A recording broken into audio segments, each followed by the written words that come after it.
Tata Motors सिर्फ एक car company नहीं है, ये तो इंडियन ख्वाहिशों की पहचान है। हमारा सफर शुरू हुआ था ट्रक्स के साथ, मजबूत गाड़ियां जो बन गईं इंडिया की बढ़ती हुई इकोनॉमी की रीरज। फिर हमने अपना ध्यान पैसेंजर कार्स की तरफ लगाया, उन्हें हर रोज के इंडियंस के लिए किफायती बनाया। टाटा इंडिका इस बात का सबूत थी कि हमारी कोशिश है सभी के लिए कार्स को आसान बनाना। नए आविष्कार की ये चाहत हमेशा से टाटा मोटर्स को परिभाषित करती आई है। टाटा रेसमो प्रोजेक्ट भी इसी चाहत से जन्मा था कि हम पुराने तरीकों को चुनौती दें और दुनिया के सामने इंडियन इंजीनियरिंग का हुनर दिखाएं। रेसमो को इंडिया की पहली सुपरकार के तौर पर देखा गया, हमारी टेक्नोलॉजी की काबिलियत का प्रतीक और दुनिया के लिए एक बयान। टाटा रेसेमो प्रोजेक्ट एक साहसिक कदम था। इंडिया बदल रहा था और यहां के लोग अब सिर्फ आने जाने के साधन से ज्यादा चाहते थे। रेसेमो इसी ख्वाहिश का जवाब थी। हमने एक ऐसी कार की कल्पना की थी जो सबको अपनी तरफ देखने पर मजबूर कर दे, जिसमें रफ्तार हो, पावर हो और सबसे नई टेक्नोलॉजी हो।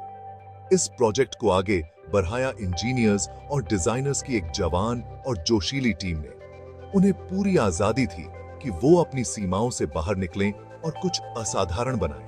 रेसमो सिर्फ एक कार नहीं थी, ये तो एक इरादे का इजहार थी। ये हमारी उस महत्वाकांक्षा का प्रतीक थी कि हम पुराने तरीकों से हटकर चलें और दुनिया में अपनी पहचान बनाएं।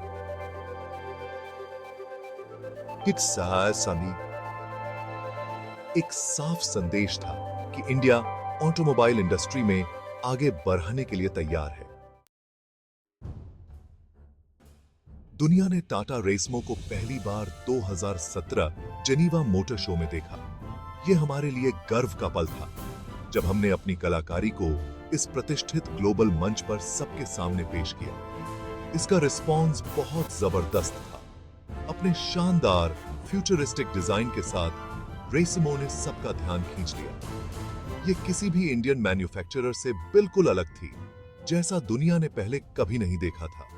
रेसमो सिर्फ दिखावे के लिए नहीं थी, ये तो अत्याधुनिक टेक्नोलॉजी से भरपूर थी।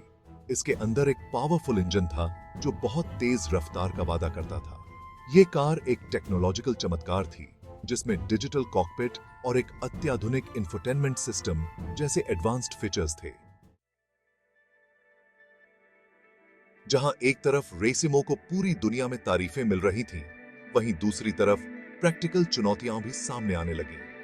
सुपरकार बनाना अपने आप में एक महंगा काम था, खासकर हमारी जैसी कंपनी के लिए जिसने अपनी पहचान किफायती गाड़ियां बनाकर बनाई थी। दुनिया की आर्थिक स्थिति भी अस्थिर थी, जिसकी वजह से जरूरी निवेश हासिल करना मुश्किल हो रहा था। बाजार की हकीकत ने भी हमारे फैसले लेने में अहम भूमिका निभाई।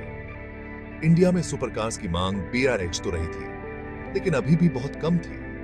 ऐसी हाई परफॉर्मेंस गाड़ियों के लिए जरूरी इंफ्रास्ट्रक्चर सीमित था और ज्यादातर लोगों के लिए ऐसी गाड़ियों को खरीदना और चलाना बहुत महंगा था। हमें रेसमो की काबिलियत पर पूरा भरोसा था, लेकिन हमें आर्थिक और बाजार की हकीकत को भी समझना था। इंडिया की पहली सुपरकार लॉन्च करने का सपना कुछ समय के लिए टालना पड़ा। ग्लोबल सुपरकार मार्केट बिल्कुल अलग ही कहानी थी। इसमें दशकों से अपनी पकड़ जमाए बैठे दिग्गज खिलाड़ी थे।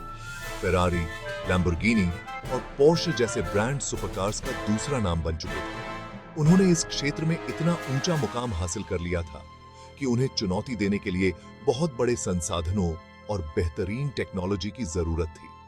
हम जानते थे कि इस क्षेत्र में कदम रखने के लिए हमें बहुत बड़ा निवेश करना होगा, सिर्फ प्रोडक्ट डेवलपमेंट में ही नहीं, बल्कि एक ऐसा ब्रांड बनाने में भी जो दुनिया के सबसे बेहतरीन ब्रांड्स को टक्कर दे सके।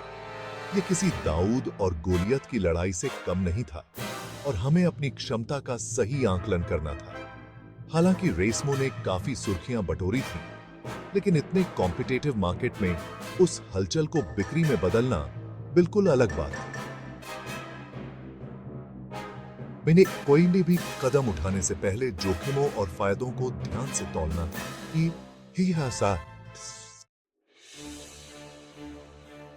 ऑटोमोबाइल इंडस्ट्री को सख्त नियमों का पालन करना पड़ता है, खासकर जब बात सेफ्टी और प्रदूषण की हो। ये नियम अलग अलग देशों में अलग अलग होते हैं, जिससे हमारे काम में और भी पेचीदगियां जुड़ जाती हैं। इन अलग अलग जरूरतों को पूरा करने के लिए रेसीएमओ के डिजाइन और टेक्नोलॉजी में काफी बदलाव करने पड़ते। रेसीएमओ ने टेक्नोलॉजी की सीमाओं को भी आगे बढ़ाया, जिसमें एडवांस्ड मटेरियल और मैन्युफैक्चरिंग प्रोसेस का इस्तेमाल किया गया था। संभावित मांग को पूरा करने के लिए, प्रोडक्शन को बढ़ाने के लिए नई सुविधाओं और विशेषज्ञता में काफी निवेश की जरूरत होती। हमें बहुत सोच समझकर आगे बढ़ना था। हालांकि टाटा रेसीएमओ प्रोजेक्ट को आखिरकार रोक दिया गया, लेकिन यह नाकामयाबी नहीं थी।